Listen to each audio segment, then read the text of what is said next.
The Inter-Party Advisory Council, IPAC, has backed President Muhammadu Buhari for declining assent to the amended Electoral Act, which compels parties to adopt direct primaries to produce candidates for general elections. IPAC said, though the provision may appear to be beneficial, but Nigeria is currently not ripe to adopt such, and also urged the National Assembly not to attempt to veto the decision of the president, as it will be a fruitless exercise. Now, the National Chairman of IPAC, Yabagi Sani, disclosed this during the press briefing yesterday, and also called on the Legislature and the Judiciary to urgently come together to save democracy in Nigeria by putting a stop to the ugly trend of incessant defection of elected officers. Let's now bring in Chukwuma Okenwa, who is the Executive Director for Lead Network Africa. Many thanks for joining the program, Chukwuma. Now, what's your stance on the assertions of IPAC? Well, I think whether Nigeria is mature for direct primaries or not, it's not the issue here, because before now, of course, the Constitution makes provision for direct, indirect, as well as consensus candidates. So we've been mature as old as 2010, where you have like the revised Electoral Act.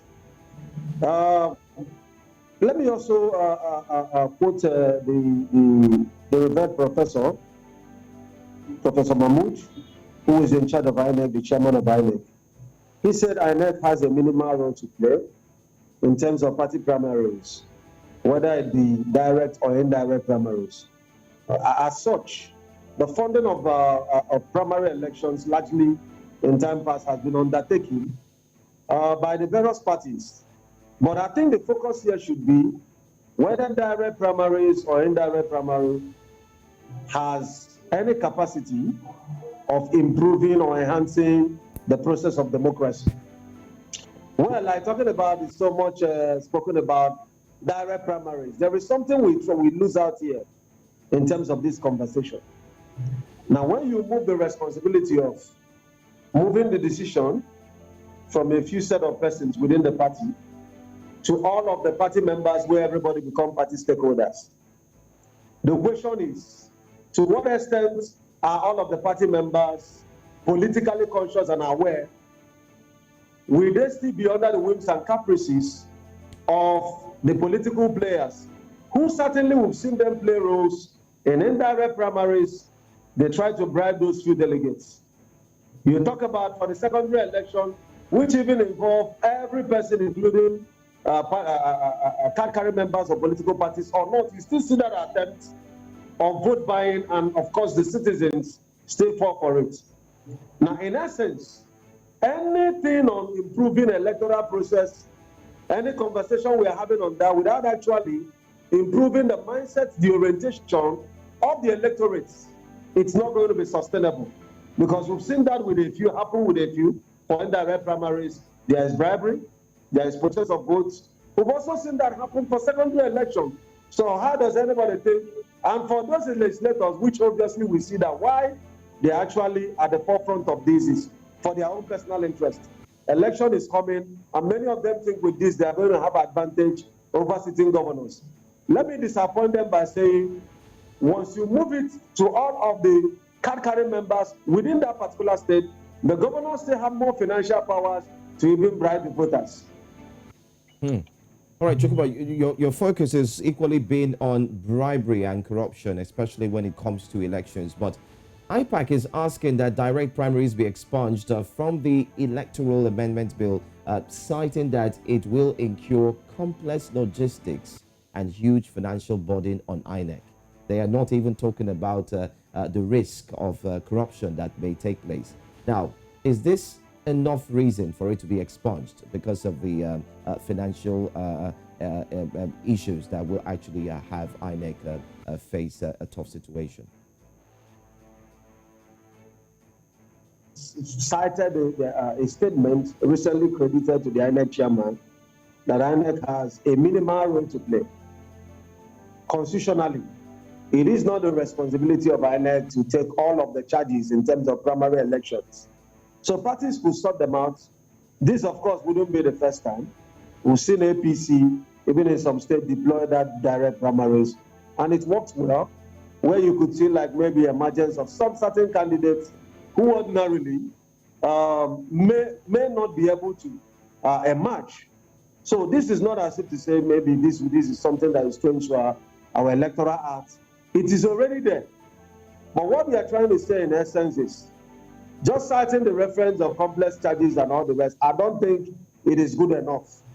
Primary elections are very important. Howbeit, I do not think that just switching from indirect primaries to direct primaries will in any way sustainably enhance the process.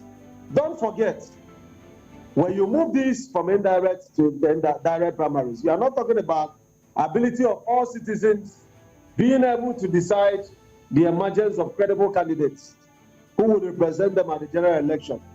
And you know why party primaries are very important. In the real sense, it is at the end of the party primaries that the people have options they can choose from.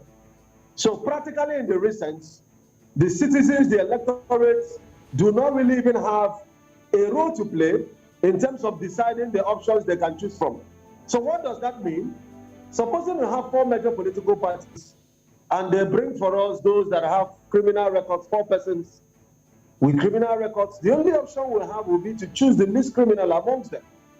And that is how powerful primary elections are. And that's why anything we can spend to get it right at the level of primary election, I don't think that will be humongous in any way.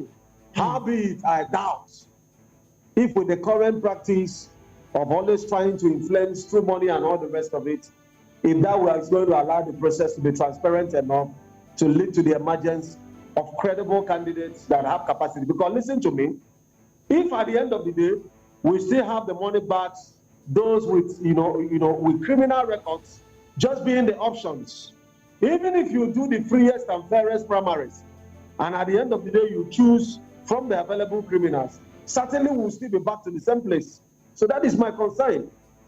All right, Chukwuma, I mean, you just talked about picking the lesser evil here. Now, we know that this year, 2022, is the campaign year in Nigeria ahead of the 2023 election.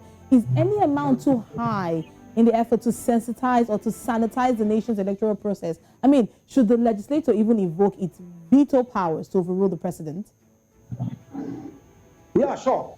As a matter of fact, let me differ with the IPAC chairman, who said where the legislators don't really have any business with what concerns political parties. I think that assertion is wrong, because legislators fundamentally are there as people's voice. My only problem is some of these decisions they are really quick at taking. Was it really done in consultation with the people, with those they are representing? Because if they have consulted widely, and Nigerians are saying, no matter whatever has been the case, we want direct primaries.